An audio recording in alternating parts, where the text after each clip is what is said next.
Welcome to The Explainer. We often think of the God of the Bible as this single, unchanging character from start to finish. But what if the Bible itself tells a totally different story? One where the very concept of God actually changes, and pretty dramatically, over hundreds of years. Right. Let's just jump straight in with the big question that kind of gets under the skin of a really common assumption. Is the God you read about in Genesis the exact same God you read about by the end of the book? I think for a lot of us, whether you're a believer or not, the idea is that God is this eternal, consistent being, unchanging from page 1 to the final chapter. And that's a really powerful and, frankly, a deeply ingrained idea. But what if you look really closely at the source material itself, the biblical texts?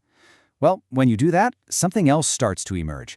It's less of a static photograph and a whole lot more like an evolving portrait, painted by different people in completely different times. So to really get this, we have to rewind. We have to go way back to the world where the very first biblical texts were written. And let me tell you, this was not a monotheistic world. It was a vibrant, crowded landscape of gods. Every nation, every city, every little tribe had its own roster of deities. So let's take one of the most famous lines in the entire Bible. You shall have no other gods before me. We've all heard it, right? But the real key to understanding this early worldview is actually hidden in what this command doesn't say. See, it doesn't say other gods aren't real. In fact, it kind of assumes they are real. It's basically a demand for exclusive loyalty. It's saying, look, there are a lot of gods out there, but you belong to me, Yahweh. And there's actually a word for this. It's called henotheism. It's this belief that, yeah, sure, other gods might be real and powerful for other people, but for the nation of Israel, they were supposed to worship only their God. And this is a super important first step in this whole story of evolution. So the whole thing was about loyalty, not existence. The idea wasn't that the gods of Egypt or Babylon weren't real. It was just that for Israel, only one God mattered. But this was just the beginning. Okay, now let's fast forward hundreds of years, because this idea of one God among many, well, it's about to get completely shattered by a theological revolution, one that is going to literally change the course of human history. So picture this. It's around the 8th century BCE. Israel is facing all these huge political and military threats from massive empires. And it's right in the middle of this crisis that the prophet Isaiah introduces just a breathtakingly new idea that completely smashes that old henotheistic worldview. And boom! This is the birth of true monotheism. It's not a call for loyalty anymore, it's a declaration of exclusive existence. All those other gods that those big, powerful empires worship, Isaiah says they're not just weaker, they're imaginary. They don't exist. There is only one God. Period. But this massive shift, it had a really tough consequence. Because if there's only one God, then that God has to be responsible for everything.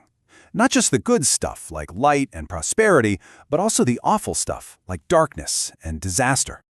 And this brand new idea of a single, all-powerful God who's responsible for both good and evil, it created a huge new theological problem.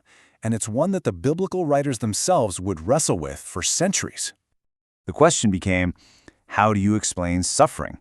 How do you explain evil and disaster in a world that's run by a single all-powerful being? Because saying that God directly caused all the terrible things, that started to feel really, really uncomfortable. And what's so amazing is that we can actually watch them wrestling with this problem right there in the text itself. Just look at these two versions of the exact same story about King David. One is from the book of Samuel, and the other is a later retelling from Chronicles. In both stories, David takes a census, and it leads to a terrible plague. The key difference? Who told him to do it? In the older version, in Samuel, it's God's anger that directly incites David, no question. But centuries later, when the author of Chronicles retells that story, they add a new character to the scene, Satan, an adversary.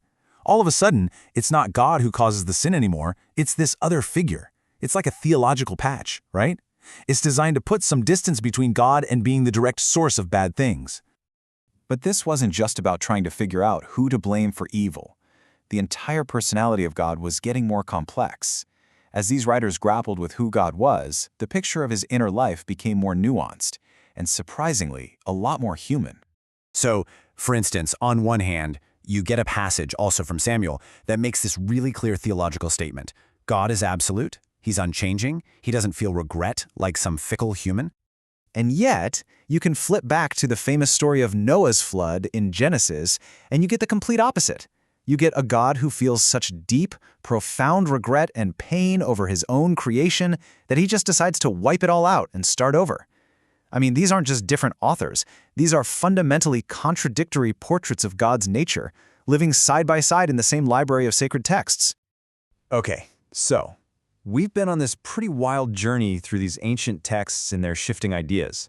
What's the big takeaway? Why does recognizing this evolution even matter? It matters because the concept of God in the Bible wasn't static. It wasn't just delivered fully formed on day one. It was this dynamic, living idea that grew and changed over hundreds of years, shaped by the real-world experiences, the questions, and the insights of the people writing these texts. So, in the end, the Bible doesn't give us a single photograph of God. What it gives us is a time-lapse film. We're getting to watch a conversation unfold across generations, as different writers in totally different circumstances wrestle with the biggest questions a person can ask. And that leaves us with a final thought. Recognizing this evolution doesn't have to weaken these texts. For a lot of people, it actually makes them way more fascinating. It shows a living tradition, not a dead one. And it invites us to ask ourselves, if the portrait of God evolved back then, how do people continue to understand and reinterpret that portrait today?